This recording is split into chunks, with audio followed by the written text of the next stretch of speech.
श्रीराम समर्थ. सार्थ दास बोध दशक 6वा. समास 4. ब्रह्म निरूपण. ऐसे रचले सचराचर, येथे काहुनी एक थोर. पाहता येथीचा विचार अंत न लगे.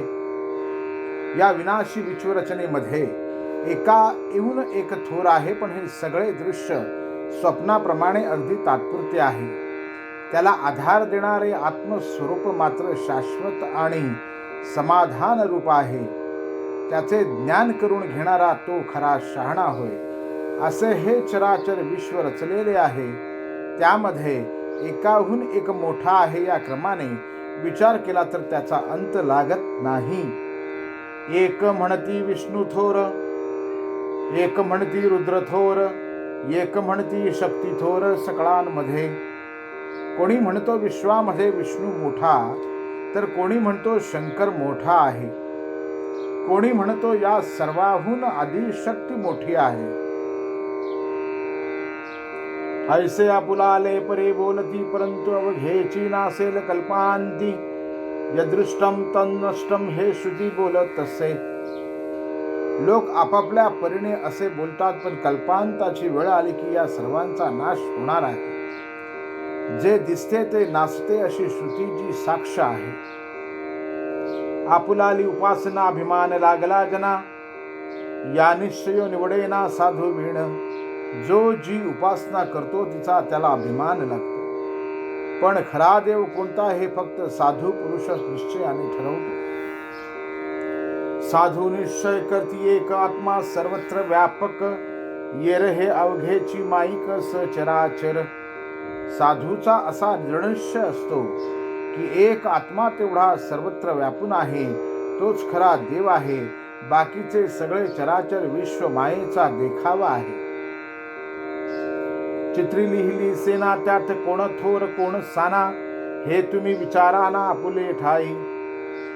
समजा एखाद्या चित्रामध्ये सेना काढली आहे, त्यामध्ये मोठा कोण आणि लहान कोण म्हणावा याचा तुम्हीच आपल्या मनाशी निश्चय करावा, विचार करावा. स्वप्नी उदंड देखिले, लहान थोरही कल्पिले. परंतु जागे जालिया झाले कैसे पहा. एखाद्याने भले मोठे स्वप्न पाहिले, त्यामधील व्यक्तींना लहान व मोठे असे ठरवून टाकले, पण तो जागा होऊन पाहू लागला तर सगळेच नाहीसे झालेले आढळले. पाहता जागृतीचा विचार, कोण लहान कोण थोर. जाला अवघाची विस्तार स्वप्न रचनेचा. जागेपणाच्या दृष्टीने विचार केला तर कोणी मोठा व कोणी लहान हा सगळा स्वप्नाचा विस्तार होता असे ध्यानात येते. अवघाची माईक विचार कैचे, लहान कैचे थोर. लहान थोराचा निर्धार जाणती ज्ञानी. त्याचप्रमाणे या दृश्य जगाचा विचार स्वप्नाप्रमाणे माईक आहे. येथील थोरपण आणि लहानपण खरे नाही. खरा मोठा कोण व लहान कोण हे ज्ञानी पुरुष बरोबर निवडू शकतात. जो जन्मासी येऊन गेला तो मी थोर म्हणताच मेला. पर्याचा विचार पाहिला पाहिजे सृष्टी. जो जन्मास येऊन मरण पावतो तो जन्म मरणाच्या चक्रात अडकलेला आहे असे समजावे. देह बुद्धीमुळे देहाचे मोठेपण तेच स्वतःचे मोठेपण असे जो समजतो तो देह जिवंत नसून मेल्यासारखाच असतो. जन्मास येऊन जो आत्मज्ञान करून घेतो तो मरत नाही, तो अमर होतो. जे खरोखर विचाराने श्रेष्ठ आहेत त्यांनी याचा विचार केला पाहिजे. जयासी झाले आत्मज्ञान तोची थोर महाजन. वेदशास्त्रे पुराण साधू संत बोलिले. ज्यांना आत्मज्ञान होते तेच खरे थोर पुरुष असतात, तेच खरे महाजन असतात. असा निर्णय वेद शास्त्रे पुराणे आणि साधू संत याने देऊन ठेवला आहे. एवं सकळामध्ये थोर तो एकची परमेश्वर. तयामध्ये हरिहर होती जाती. याप्रमाणे एक परमेश्वर तेवढा सर्वांपेक्षा थोर आहे. त्याच्यामध्ये विष्णू आणि शंकर येतात व जातात, उत्पन्न होतात व नाहीसे होतात. तो निर्गुण निराकार, तेथे नाही उत्पत्ती विस्तार. स्थानमानाचा विचार एलीकडे. तो परमेश्वर निर्गुण आणि निराकार आहे, तेथे काही उत्पन्न होत नाही. आणि उत्पन्न होऊन वाढत नाही. स्थलकाल व आकार यांचा विचार अलीकडचा आहे. नावरूप स्थानमान हा तो अवघाची अनुमान, तथापि होईल निदान ब्रह्मपळई. नामरूप स्थलकाल आकार वगैरे माणसाच्या बुद्धीच्या कल्पना आहेत. ब्रह्मपलयाच्या वेळी त्यांचा निकाल लागतो. सर्व गोष्टी नाश पावतात. ब्रह्मपलया वेगळे ब्रह्म नावरूपा निराळे. ब्रह्म कोणी एका काळे तैसे तैसे. परब्रह्माला प्रलय स्पर्श करू शकत नाही. ते नामरूपांच्या पलीकडे आहे. कोणत्याही काळी ब्रह्म अगदी जसेच्या तसेच राहते. त्याच्यात यत्किंचितही पलट होत नाही. करती ब्रह्म निरूपण जाणती ब्रह्म संपूर्ण. तेची जाणावे ब्राह्मण ब्रह्मविदित. जे सदा सर्व काळ ब्रह्मस्वरूपाबद्दलच बोलतात व सांगतात, जे ब्रह्माला संपूर्णपणे जाणतात, ते ब्रह्मच पुरुषच ब्राह्मण समजावे. इति श्रीदास बोधे गुरुशिष्य संवादे ब्रह्मनिरूपण नाम समास चौथा.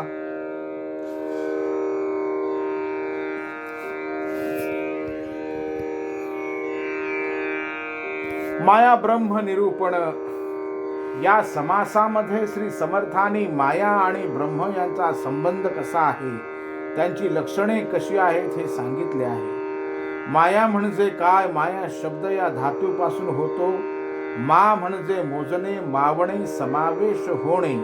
माया म्हणजे विश्व माई माती यस्याम, जिच्यामध्ये विश्व मावते, जी परब्रह्माला मोजमापात आणते, ती शक्ती होय.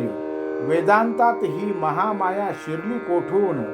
बृहदारण्यक उपनिषदामध्ये याज्ञवल्क्याने मैत्रेयी स्पष्ट सांगितले की इदम सर्वम यद यमात्मा, जे आहे ते सर्व आत्मरूप आहे.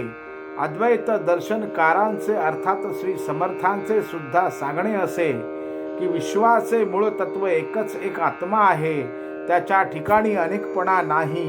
नेह नानास्ति किंचन, येथे यत्किंचतही अनेकपणा नाही. मग प्रश्न असा की अनेकपणाने भरलेले जग कसे निर्माण झाले? एक उत्तर असे, आत्म्या वाचून इतर वस्तूच नाही, म्हणून आत्माच अनेकपणाने दिसतो. या उत्तराप्रमाणे द्वैत व अद्वैत दोन्ही सारखेच सत्य ठरतात. परंतु एकपणा आणि अनेकपणा परस्पर विरुद्ध असल्याने दोन्ही एकाच वस्तूच्या बाबतीत सारखे सत्य असू शकत नाही. अद्वैत सत्य आहे असा आत्मज्ञानी पुरुषांचा प्रत्यक्ष अनुभव आहे. तो प्रमाण मानला पाहिजे. येथे आणखी एक मोठा प्रश्न येतो, तो असा की आत्मा एकच एक आहे, संपूर्ण सत्य आहे, सर्वव्यापी, अनंत व अविनाशी आहे. हे जर खरे तर त्या आत्म्यामध्ये अनेकपणाने भरलेले, सतत पालटणारे, अंतवंत अपूर्ण अद्वैतमय जगत झालेच कसे? याचे उत्तर असे, प्रथम हे पहावे की हा प्रश्न येतो कुणाला? आत्मज्ञानी पुरुषाला हा प्रश्न येत नाही, कारण त्याला एकच एक आत्मस्वरूपा वाचून इतर काही अनुभवास येतच नाही. अर्थात आत्मज्ञान नसणाऱ्यांना हा प्रश्न येतो. ब्रह्म निराळे, जग निराळे, त्यास पाहणारा मी निराळा आणि माझ्यासारखे आणखी मी निराळे, अशा भेदबुद्धीने अनेकपणामध्ये जगणाऱ्या जीवांना हा प्रश्न निर्माण होतो. तो कसा ते पहा. मी खरोखरच आत्मा आहे, पण अज्ञानामुळे देहबुद्धीचा उदय झाला आणि खऱ्या मीचा जीवाला विसर पडला. तो स्वतःला देहरूप मानू लागला. त्यामुळे सगळे दृश्य विश्व त्याला खरे वाटू लागले. एकीकडे आत्मस्वरूप झाकले गेले आणि दुसरीकडे अनेकपणाने भरलेले व सतत पालटणारे जग त्याला सर्वस्वी खरे वाटू लागले. ज्या अज्ञानामुळे हा एवढा अनर्थ झाला ते तरी कोठून आले? या प्रश्नाचे उत्तर असे, शुद्ध निर्गुण व निर्मळ परब्रह्मामध्ये अक्षरशः अनंत शक्ती वास करतात. त्यापैकी दृश्य किंवा नामरूपे किंवा आकार निर्माण करणारी एक अतिविलक्षण शक्ती आहे. पूर्ण निराकार आणि स्वतंत्र परमात्मा वस्तूला अनंत आकार देणारी आणि दृश्याच्या कक्षेत कोंडणारी अशी ही शक्ती प्रथम आत्मस्वरूपावर झांकण घालते. त्या शक्तीचे नाव माया आणि त्या झांकणाचे नाव अज्ञान किंवा अविद्या होय.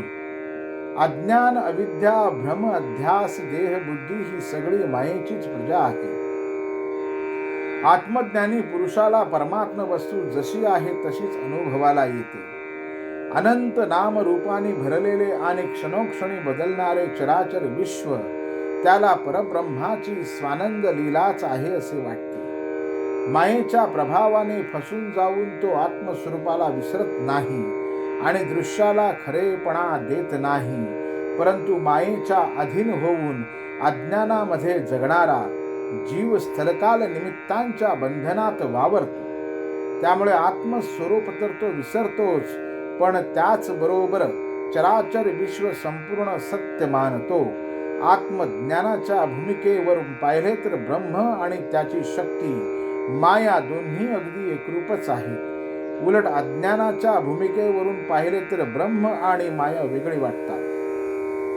म्हणून मानवी बुद्धीच्या पद्धतीने ज्ञानमय ब्रह्म आणि अज्ञानमय माया यांची तुलना करता येते. त्यांची परस्पर विरोधी लक्षणे या समासात श्री समर्थाने सांगितली आहेत. परमात्म वस्तूचे इतक्या विविध अंगांनी केलेले साधे सोपे वर्णन मराठी भाषेमध्ये अन्यत्र कोठेही नाही. त्यामध्ये उपनिषदांचे सार ओतले आहे.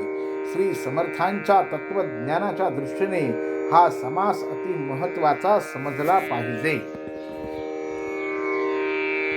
समास 5वा, माया ब्रह्म निरूपण. श्रीराम श्रोते पुसती ऐसे माया ब्रह्मते कैसे श्रोत्या वक्तया मिसे निरूपण ऐका. प्रथमच श्री समर्थ असे सांगतात की श्रोता वक्ता संवाद हे सांकेतिक आहे. आपल्याला माया व ब्रह्म यांचे विवेचन करायचे आहे. श्रोत्यांनी असा प्रश्न विचारला की माया आणि ब्रह्म ही कशी असतात. श्रोता व वक्ता यांच्या संवादाच्या मिशाने माया आणि ब्रह्म यांचे विवेचन ऐकावे. ब्रह्म निर्गुण निराकार, माया सगुण साकार. ब्रह्मासी नाही पारावार मायेसी आहे. ब्रह्म निर्गुण निराकार तर माया सगुण साकार आहे. ब्रह्म अनंत तर माया परिमित आहे. ब्रह्म निर्मळ निश्चय माया चंचल चपळ. ब्रह्म निरोपाधी केवळ माया उपाधी रूप. ब्रह्म निर्मळ निश्चय तर माया चंचल चपळ आहे. ब्रह्म निव्वळ अमर्यादित तर माया मर्यादा रूपच आहे. माया दिसे ब्रह्म दिसेना, माया भासे ब्रह्म भासेना. माया नासे ब्रह्म नासेना कल्पांत काळी. ब्रह्म दिसत नाही तर माया दिसते. ब्रह्म भासत नाही तर माया भासते. ब्रह्म कल्पांत काळी सुद्धा नाश पावते, नाही तर माया नाश पावते. ब्रह्म निर्माण होत नाही तर माया निर्माण होते. माया रचे ब्रह्म रचेना, माया खचे ब्रह्म कचेना. माया रुचे ब्रह्म रुचेना अज्ञानासी. ब्रह्म दिसत नाही तर माया दिसते. ब्रह्म भासत नाही तर माया भासते. ब्रह्म कल्पांत काळी सुद्धा नाश पावत नाही तर माया नाश पावते. ब्रह्म निर्माण होत नाही तर माया निर्माण होते. ब्रह्म क्षय पावत नाही तर माया क्षय पावते. ब्रह्म अज्ञानी जीवाला आवडत नाही तर माया अज्ञानी जीवाला आवडते. माया उपजे ब्रह्म उपजेना, माया मरे ब्रह्म मरेना. माया धरे ब्रह्म धरेना धारणेसी. ब्रह्म जन्मत नाही तर माया जन्मते. ब्रह्म मरत नाही तर माया मरते. ब्रह्म धारणेत धरता येत नाही तर माया धारणेत धरता येते. माया फुटे ब्रह्म फुटेना, माया तुटे ब्रह्म तुटेना. माया विटे ब्रह्म विटेना विनाशते. ब्रह्म फुटत नाही तर माया फुटते. ब्रह्म तुटत नाही तर माया तुटते. ब्रह्म अविनाशी असल्याने अविट असते तर माया विनाशी असल्याने विटते. श्रीराम समर्थ.